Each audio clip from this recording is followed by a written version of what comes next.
Are you a fan of bao buns? Well, you've come to the right place. Love is love. Love is love.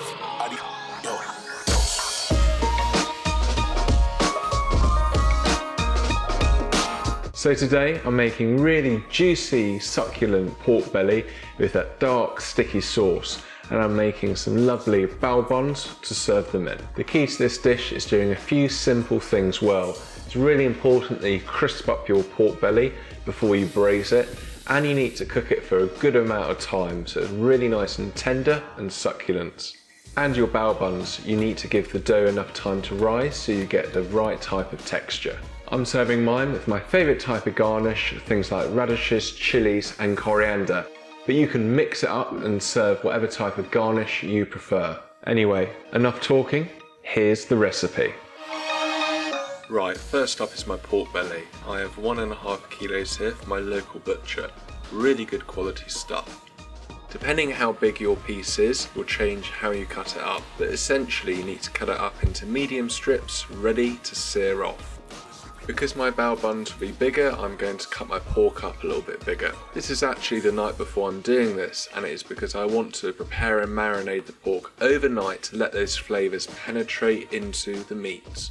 So here we probably have the knobbliest bit of ginger I've ever seen. It does the same job, it just takes a little bit longer to prepare. Cut this into some small pieces. I want to incorporate some garlic as well. All you need to do is crush it, 3 cloves altogether.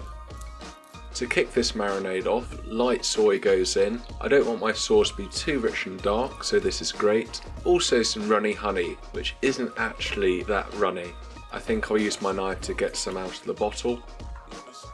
Add the ginger and garlic and a pinch of Chinese 5 spice. I know bay isn't a traditional ingredient, but I love it and I've got a bay tree in my front garden, so it's going in. And the one and only star anise. Add that pork belly and get your hands in there. Love is love. Love is love. Love is love. Once you're happy everything's mixed up really well, cover with tin foil and chill in the fridge. You can leave up to 48 hours. Next morning I'm up early preparing my dough mixture for the bao. Measure out strong bread flour and yeast.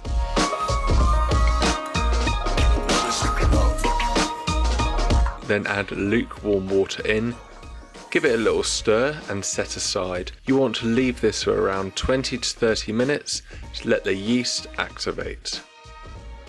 In another bowl I'm going to add some sugar and some vegetable oil. Then boiling hot water to get the sugar dissolved. Now once this yeast has done its thing and it's had enough time, you can weigh out some more strong bread flour and add in your sugar oil mix and your flour yeast mix. Of course you can do this by hand, I'm going to use my blender for ease. Mix for around 5-10 minutes, a bit longer if you're doing it by hand.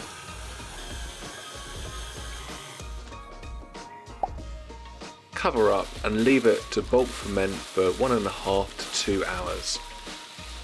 Right, now I'm going to take this marinated pork out of the fridge and leave it for 20 minutes so it can come up to temperature. We're now going to start cooking this in a hot pan. Really important now, you render this fat down, and the way you do this is keep turning on each side so all sides get really well caramelised. If you don't do this, the fat isn't going to get rendered and it won't be a pleasure to eat at all. The best way to do this is in batches. Once each batch is done, you can put into a pot.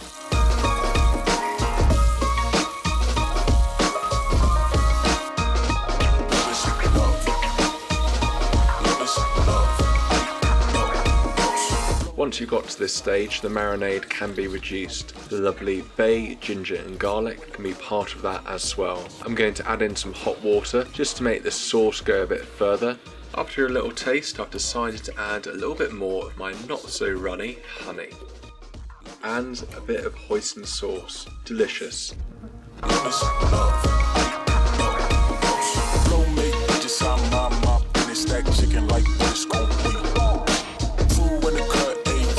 Put your lid on and keep on a low temperature. Turn the meat every half an hour or so. This will allow it to cook evenly and keep that sauce reducing. Now I'll turn my attention to my bao buns. First fermentation done, get some flour on your work surface and knock some of this air out.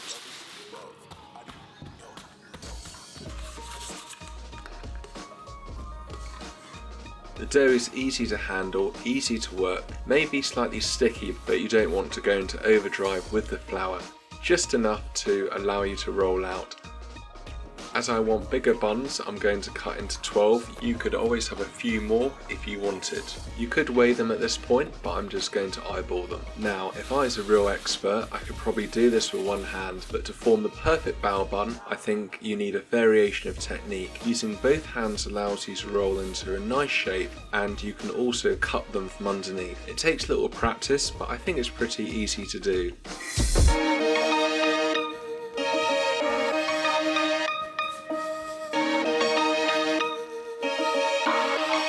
Once they're all done, I'm going to spritz them with water so they don't dry out and cover them whilst I prepare some baking parchment. 12 uniform squares, as easy as that.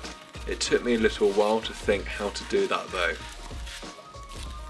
Now all you need to do is roll these bad boys out using a rolling pin to form a rough circle. Using a dough scraper is a great tool as well. You need a dash of oil on the surface and then you can flip over to form a semicircle. Reshape slightly and pop onto your parchment. Love is love. Love is love. Yo, yo. As I'm not going to steam them yet, I'm going to spritz them with water again, cover up and pop into the fridge to slow down the proving process. Back to my pork. The meat is so tender, I mean unbelievably tender, but I need to skim off this fat, otherwise it's going to be too oily. Also at this stage I can take out the star anise and bay. Reduce down, it's up to you how far you want to take it. I'm going to take mine down to a nice syrup consistency. Love. Love is love. Now we can steam these buns. Steamer on, this steamer is so easy to use. As my buns are so big, I can only fit 2 on each layer at a time, but I'm in a patient mood today, so it's okay. You want to be cooking these for around 10 minutes depending on the size of your buns. The last thing, but very important thing, is the garnish. Some people want it pickled, some people want it spicy. As the pork belly is rich, I like to keep it fresh with some radish, spring onion, fresh chilli and coriander. For my crunchy element, I'm going to toast off some sesame seeds.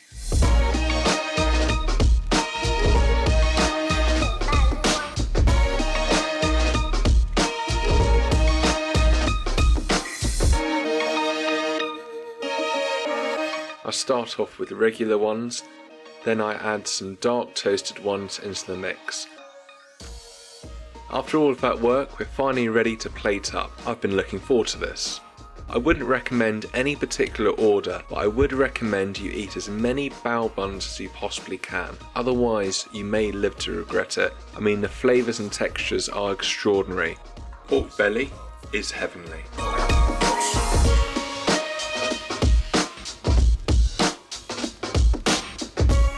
That's all for this week. If you're still here, why not like and subscribe? And I will catch you later.